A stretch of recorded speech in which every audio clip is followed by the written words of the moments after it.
welcome to the final episode of our DIY series.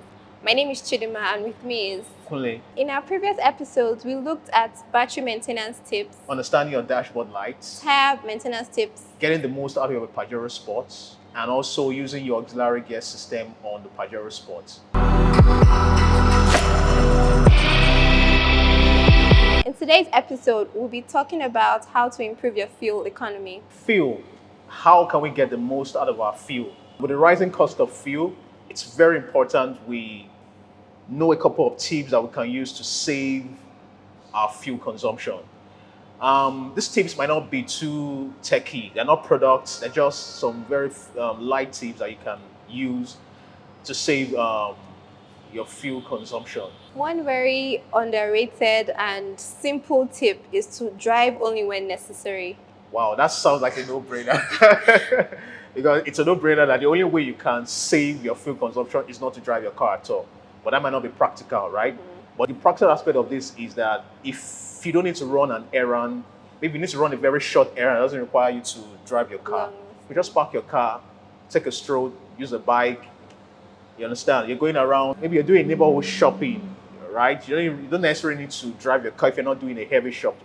You could just park your car in the house, take a stroll, pick up the item you want to pick up, and that saves you a lot of fuel. Okay, the next tip is to ensure that your fuel tank cap is closed tightly.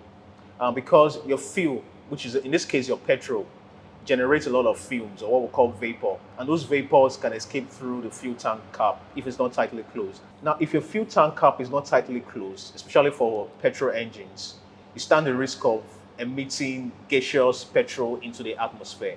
Aside from polluting the atmosphere, you waste that excess fuel vapor that can be converted into fuel by your car system. Now, in the engine, there's something we call a charcoal canister. Now, what does that canister do? It traps those petrol vapors into itself, then releases that petrol vapor as fuel into the combustion chamber, and that saves you a whole lot of fuel. So always ensure that when you go to the filling station, you tell the petrol attendants to tightly close the fuel cap. And if you feel uneasy about it, you can check it yourself. Another useful tip is to ensure that your air filter is replaced after every 20,000 kilometers. So let me take you through a little bit of chemistry. Now, for you to make fire, you need three elements. You need fuel, you need air, and you need heat. The same thing goes on in your car. Anytime you start your car, these three elements must be present in the right proportion. Now, if any of these elements are absent or not sufficient, you have what we call incomplete combustion, right? So in the case of a car, the fuel represents your petrol or your diesel, while the air represents the air coming in, which is the oxygen coming in through your air filter, and also the heat represents the spark plug.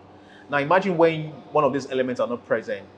In this case, if your air filter is clogged up, that means it's going to restrict the flow of air into your engine, and that's going to lead to excessive fuel combustion, because you're having less fuel. You're throwing a lot of fuel, but the air doesn't match up with the amount of fuel you're throwing in. So that means you're not even burning the fuel, and it's not getting you anywhere. Just pumping fuel that is not being burned. That's just a waste of fuel. So ensure that at every 20,000 kilometers, like Chidinma said, you replace your air filter, and also ensure that the air filter is regularly cleaned, right? Every time you go for a service, ensure that air filter is taken out and cleaned. Okay. Contrary to popular belief, you should actually drive with your air conditioning. I know it makes literal sense for you to, save fuel by not using your AC, but the reverse is the case. Yeah, like Chidinma said, if you're driving at high speed, it's recommended that you roll up your windows and turn on your AC.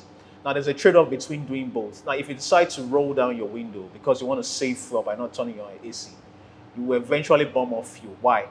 Because as you're driving at high speed, you have a lot of what we call wind resistance blowing against the car. And what does that do? It slows down the acceleration of the car. And so for you to overcome that wind resistance, you need to step more on your gas pedal. And the more you step on your gas pedal, what happens? You're burning more fuel. Yeah. So that's what we advise, especially when you're driving at high speed. Roll up your window and turn on your AC. And just to let you know, your AC doesn't work all the time. It turns on and goes off. Regularly. It cuts and turn on, cuts and turn on. So at those points, it saves you fuel. It doesn't put so much load on the engine consistently or continuously. So we advise you use your AC. The weather is very hot. you could always use some cool, chilling weather in your car. Our next tip is for you to practice predictive driving. You know, your driving habits also comes into play when you're trying to improve your fuel economy. We advise that you maintain a constant speed and avoid slamming on your brakes. And only accelerate when you need to.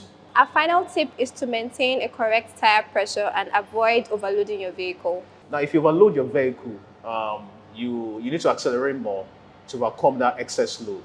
And anytime you accelerate your engine, what you're doing is you're pumping more fuel into your engine. As well, just like Chidinma said about your tire pressure. Now, we've spoken about that in our previous one of our videos. So when you overload your car, you burn more fuel by accelerating more to overcome that excess load you've added to the car. Also, when you overinflate your car tires, you're adding an excess load to the car as well. And so for you to overcome that excess load, you need to accelerate more, which means you accelerate more, you burn more fuel. And also when you underinflate your car tires, that means you don't inflate your car tires to the recommended tire pressure. Below the recommended tire pressure, you create what we call a drag on the car. You understand? So that drag slows down the car. And for you to overcome that slowness, you need to accelerate more, which still translates to what? Burning more fuel. So in general, for you to improve your fuel economy, you need to have a well-tuned up engine, right? Ensure you take your car for regular routine maintenance. So don't skip any routine maintenance. Maintenance at 5,000, 10,000. Ensure you do proper periodic maintenance, because let me give you the statistics. If you follow the manufacturer recommended routine maintenance, you can improve your fuel economy by as much as 30%. We've come to the end of our DIY series. I hope you found this very informative. I hope you also enjoyed the tips we shared, because we enjoyed sharing the tips with you as well. Please subscribe to our YouTube channel. Like our videos and share to people you love and care about. So thank you so much for watching all our videos. We hope to see you next time. So from us at Mitsubishi Motors Nigeria, it's bye for now. Drive your ambition, Mitsubishi Motors.